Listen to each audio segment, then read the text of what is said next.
Hello everyone, welcome back to another video about Kia Sonet review. So in the video I almost 1500-1400 kilometers drive பண்ணிட்டேன் Kia Sonet and first service கூட நான் கிட்ட எடுத்துட்டேன். So அதை பற்றின ஒரு feedback தான் இந்த வீடியோ.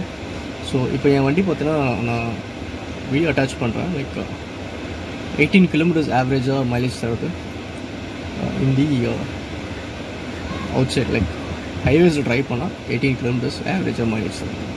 சிட்டியில் பார்த்தீங்கன்னா 10 மைலேஜ் அவ்வளோதான், அதுக்கு மேலே தரல சிட்டியில். ஓகே, பட் சிட்டியை விட்டு அவுட்டர் போனீங்கன்னா சூப்பராக மைலேஜ் வருது, 18 தருது.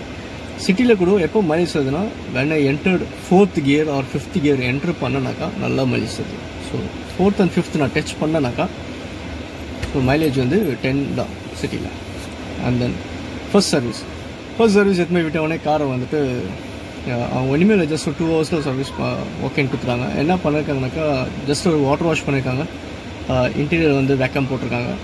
ஸோ இந்த 2 ஐட்டம் தான் பண்ணியிருக்காங்க ஃபர்ஸ்ட் சர்வீஸில். வேறு ஜஸ்ட் ஜென்ரல் செக்அப் மட்டும் பண்ணிவிட்டு கொடுத்துறாங்க. பட் ஒரு பேட் திங் என்னென்னா, என்னோடய பென்ட்ரைவை நான் காரை விட்டேன் சர்வீஸில். அப்போ பார்த்தீங்கன்னா என் பென்ட்ரைவை எடுத்துட்டாங்க சர்வீஸில். ஸோ அந்த சர்வீஸ் டெக்னீஷியன், சர்வீஸ் அட்வைசர் வந்து நல்ல வேலை ஃபோட்டோ எடுத்து வச்சுருந்தார் எல்லாத்தையும் காரோட. ஸோ இனிஷியலாக சர்வீஸ் விடப்போ நம்ம காரை கம்ப்ளீட்டாக ஃபோட்டோ எடுத்துறாங்க. இன்டீரியர் எக்ஸ்டீரியர் என்னெல்லாம் ஸ்க்ராச்சஸ் இருக்குது அந்த மாதிரி பார்த்துட்டு எல்லாமே ஃபோட்டோ எடுத்துட்டாங்க. ஸோ அந்த ஃபோட்டோஸை எனக்கு வாட்ஸ்அப்பில் ஷேர் பண்ணாங்க. ஸோ ஷேர் பண்ணிட்டு நான் ஆஃப்டர்நூன் போய் கார் எடுக்கிறேன். நானும் கவனிக்கல, காரை எடுத்துகிட்டு வெளியே வந்துட்டு மீடியா ஆன் பண்ணுறேன், ஆன் ஆகலை. ஸோ அப்புறம் தான் திங்க் பண்ணுறேன், விடும்போது மீடியா பாட்டு கேட்டே தான் காரை போய் விட்டேன் ட்ராப் பண்ணும்போது மார்னிங்கு. இப்போ பார்த்தா பென்ட்ரைவில் இம்மிடியட்டாக நான் வந்து அந்த சர்வீஸ் டெக்னீஷியன் ஃபோன் பண்ணி இந்த மாதிரி பென்ட்ரைவில்னா நீங்கள் போங்க நான் தேடி தரேன் அப்படின்னாங்க. நான் போகல, நான் ஒத்துக்கல. நான் திரும்ப காரை எடுத்துன்னு போய்ட்டு சர்வீஸ் சென்டரில் விட்டுட்டு எனக்கு பென்ட்ரைவ் கொடுத்தா தான் நான் வெளியே போவேன்னு சொல்லிட்டு. ஏன்னா அவங்க ப்ரூஃப் இருக்குது நம்மக்கிட்ட, அவங்க ஃபோட்டோ எடுத்து ப்ரூஃப் இருக்குது. ஸோ ஃபோட்டோ எடுத்த ப்ரூஃப் இருக்குது. அதனால் நான் திரும்ப வண்டியை ரிட்டர்ன் பண்ணிட்டு திரும்ப எடுத்துன்னு போய்ட்டு சர்வீஸ் சென்டரை செக் பண்ணேன். ஸோ அவங்க manager, service manager, customer service manager எல்லாருமே வந்து தேடி பார்க்குறாங்க. போயிட்டு சர்வீஸ் டீமோடலாம் பேசியிருக்காங்க, அந்த கேமராஸ்லாம் ஆக்சஸ் பண்ணி செக் பண்ணியிருக்காங்க. But unable to find my pendrive. So இதில் என்ன ஒரு லாஸ்னால், எனக்கு பென்ட்ரைவ் வந்து காஸ்ட் 300 தான். ஸோ அவங்க வந்து ரீஃபண்ட் கொடுத்துட்டாங்க. இந்த பென்ட்ரைவுக்கு வந்து அந்த சர்வீஸ் அட்வைசர் வந்து எனக்கு ஜிபே பண்ணிட்டார், ரீஃபண்ட் நான் கொடுத்துருவேன் சார். பட் ஸ்டில் அதில் என்னோடய 10 years ஆன ஃபோட்டோஸு வீடியோஸ்லாம் இருக்குது. ஸோ அதை யார் எடுத்துன்னு போயிட்டு என்ன மிஸ்யூஸ் பண்ண போகிறாங்க, என்ன பண்ண போகிறாங்க எதுவும் தெரியல. ஸோ இந்த வீடியோ பார்த்துருக்காங்க யாரையாச்சும் இந்த பென்ட்ரைவ் லாஸ் ஆச்சுன்னா என்ன மாதிரி அப்ரோச் பண்ணணும், எப்படி கம்ப்ளைண்ட் பண்ணலாம், இல்லை எப்படி அந்த டேட்டாஸை ப்ரொடெக்ட் பண்ணுறது, யாராச்சும் எதுனா தெரிஞ்சால் கமெண்ட்டில் சொல்லுங்கள். ஸோ அதுபடி ப்ரொசீட் பண்ணலாம். நான் இமெயிலும் ரைட் பண்ணிட்டேன். அந்த கியா அந்த டீலருக்கு இமெயில் வந்து டாப்பில் வந்து இமெயில் பண்ணிட்டேன். அவங்க அக்செப்ட் பண்ணிட்டாங்க, அவங்கள தப்பாக அக்செப்ட் பண்ணிட்டாங்க. பட் ஸ்டில் அது ரெக்கவர் பண்ண முடியல அந்த பென்ட்ரைவை. ஸோ நான் என்ன சொன்னேன், என்னோடய அட்வைஸ் நான் என்ன சொன்னேன், அவங்களோட செக்லிஸ்ட்டில் வந்துட்டு இந்த மாதிரி பென்ட்ரைவுக்கான ஒரு தனியாக ஒரு ஃபீல்டு மாதிரி கொடுத்துருங்க. உங்கள் செக்லிஸ்ட்டில் அவங்க காலம் ஒன்று ஆட் பண்ணி கொடுத்துருங்க. ஸோ இம்மிடியட்டாக எவ்ரி டைம் அவங்க பார்த்துட்டு எடுத்துக்கலாம் அப்படின்னு சொல்லியிருக்காங்க. So will see. ஸோ அந்த ஒரு ட்ராபேக் தான் எனக்கு டீலர்ஷிப் சைடு. மற்றபடி காரை பொறுத்த வரைக்கும் சூப்பராக இருக்குது car. To be frank, Tata Punch almost Tata பஞ்சும் இப்போ தான் நான் செக் பண்ணேன், டாடா பஞ்சும் கியா சொனட்டும் ஒரே ப்ரைஸிங் தான் வருது.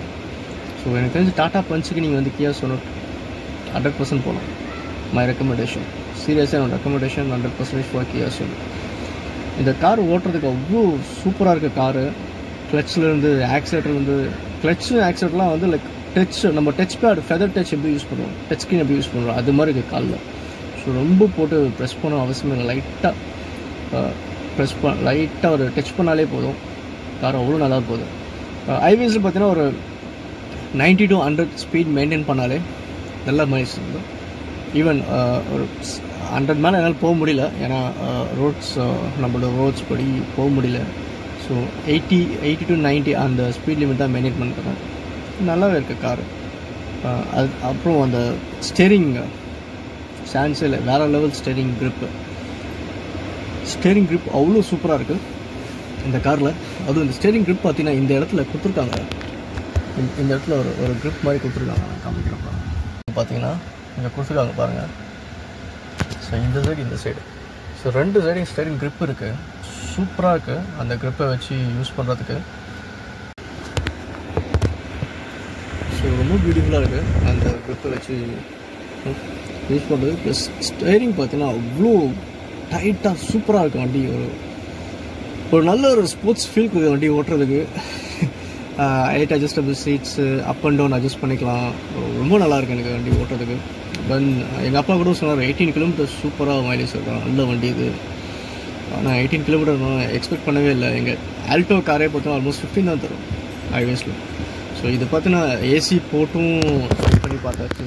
ஈவன் இந்த கார் பார்த்தீங்கன்னா ஏசி போட்டு ட்ரைவ் பண்ணிட்டேன், நான் ஏசியும் ட்ரைவ் பண்ணிட்டேன். நல்லா மைலேஜ் பார்த்தீங்கன்னா சூப்பர். அந்த ரிலேபிலிட்டி அந்த சஸ்டைனபிலிட்டி சொல்லுவாங்க, லைக் ஹெவியாக இருக்குது கார் ஓட்டுறதுக்கு, சூப்பராக இருக்குது. ஸ்டேரிங்லாம் வந்து நல்லா ஹெவியாக கொடுத்துருக்காங்க ஓட்டுறதுக்கு. அதேமாதிரி பர்ஃபார்மன்ஸ் நல்லா குயிக் பர்ஃபார்மன்ஸ் தான் கார் இது. 4th கியர் 5th கியரில் வந்து நல்ல ஆர்பிஎம் நல்ல ஆர்பிஎம் ரீச் ஆச்சுனாக்கா வி கேன் டேக் ஓவர்டேக். அப்படின்னா 3rd கியரில் மட்டும் நல்ல ஒரு instant pickup, instant torque, instant ஒரு ஸ்பீட் வேணும். 3rd கியரில் வச்சுட்டு நம்ம இன்ஸ்டண்ட்டாக வந்து நல்ல ஸ்பீட் இருக்குது கார். ஸோ ஓவர்டேக் பண்ணுறதுக்கு ப்ளஸ் ஒரு இன்ஸ்டண்ட்டாக நம்ம எனக்கு ஒரு பிச் வேணும், ஒரு இது வேணும்னா 3rd கியரில் சேஞ்ச் பண்ணிவிட்டு போனால் நல்லா. அதை தவிர்த்து ஆக்சிலேட்டர் அண்ட் கிளச் சொல்லி ஆகணும், சீரியஸாக சொல்கிறேன். ரொம்ப ப்ரெஸ் பண்ணணும் அவசியமே இல்லை. ஆக்சிலேட்டர் அண்ட் கிளச் நான் சொன்ன மாதிரி ஜஸ்ட் ஒரு ஃபெதர் டச் மாதிரி தான் இருக்குது. சும்மா லைட்டாக டச் பண்ணி லைட்டாக ப்ரெஸ் பண்ணாலே போதுமாக இருக்குது, கொஞ்சம் நல்லா பர்ஃபார்மன்ஸ் பண்ணுறேன். ஆல்ரைட், ஸோ தேங்க்ஸ் ஃபார் வாட்சிங் திஸ் வீடியோ. ப்ராப்ளி நான் அனதர் வீடியோவில் உங்களை இப்போ நான் பிளான் பண்ணியிருக்கேன், லைக் ரோட் ட்ரிப் போகலான்ட்டு ஒரு பிளான் பண்ணியிருக்கேன். ஒரு ஆல்மோஸ்ட் ஒரு 500 கிலோமீட்டர்ஸ் ஒரு road trip, Chennai to Kodaikanal or Chennai to Ooty, அந்த ரோட் ட்ரிப் போகலான்னு பிளான் பண்ணியிருக்கேன். அந்த ரோட் ட்ரிப் போகும்போது உங்களுக்கு அப்டேட் பண்ணுறேன், என்னென்ன விஷயம் காரை பற்றி அப்டேட் பண்ணுறேன். ப்ளஸ் ரோட்டில் போகிற சீனரிஸ், அந்த ஏரியா ரீச் பண்ணும்போது அந்தந்த இடத்துல என்னென்ன ஸ்பெஷல் எது மாதிரி இருக்குது, ஸோ எல்லாத்தையும் நான் காமிப்பேன். தேங்க்ஸ், பாய்.